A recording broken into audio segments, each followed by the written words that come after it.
And so I've been for the last 10 years QQQ over SPY, and now Invesco's getting smart and they're creating, the up and comer QQQ, et cetera, et cetera. So products coming, it's slow, and they could have. By the way, my massive levered ETF bet this year.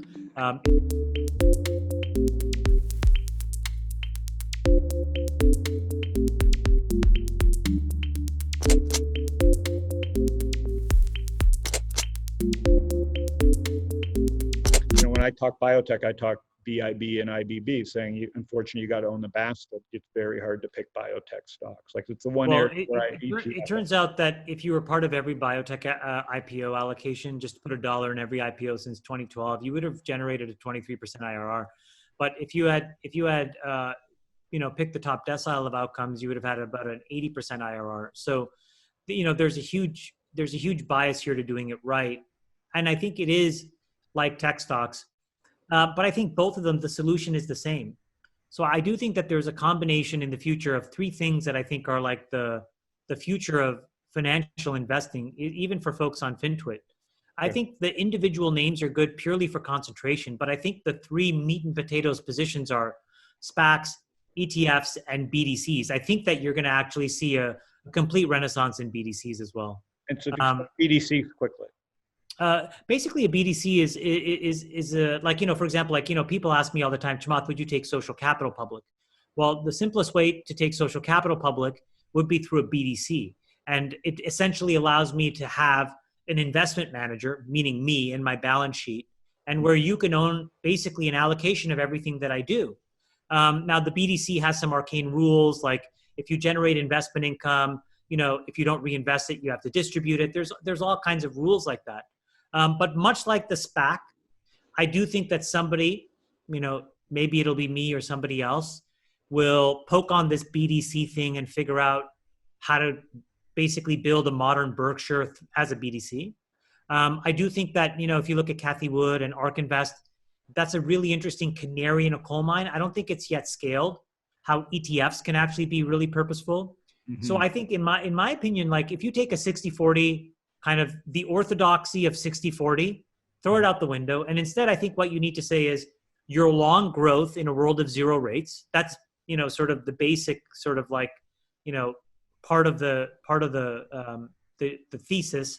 Yep. And then I think what you do is you say, well, you want to own, some sort of like tech stuff. You want to own some biotech stuff. You want to own some, climate stuff. And you express that view in a portfolio construction with a combination of SPACs, ETFs, BDCs. And then when you get super comfortable with a name, that's when you basically say, okay, now I'm just going to get hyper concentrated in, such and such a company because I so understand it. Yeah. But I think that people will look back, and when you backtest this in 30 years, that will have been the most compelling way to generate like 20 to 30% yearly, returns. Yeah, I call it the great unwinding, right? Obviously, Ben Thompson talks about aggregation, disaggregation. I think we're at this great period. There's always this argument in StockTwits and FinTwit, active versus passive. I mean, the S&P 500 is an active momentum product, right? Just cap weighted. What happened is, in my opinion, kids should not own 500 stocks. What the fuck is the point of owning everything on the shelf? Well, I don't even know how you can own 15. Right. So Americans are over diversified, which I've been saying forever. If you want to get rich, find smart people, read, become an expert in one thing, and take risk. Or honestly, like, look, you can pay other people to diversify smartly for you. Meaning, if you look at Cathie Wood, ARK Invest has a great platform where there's a team of thoughtful people. I'm not going to make a judgment on their diversification, but the point is, to pay 76 basis points a year for her diversification, where then you can cherry pick the best ideas and get concentrated and really learn about them. That seems to be a much better strategy than you finding 50 companies to own. Absolutely.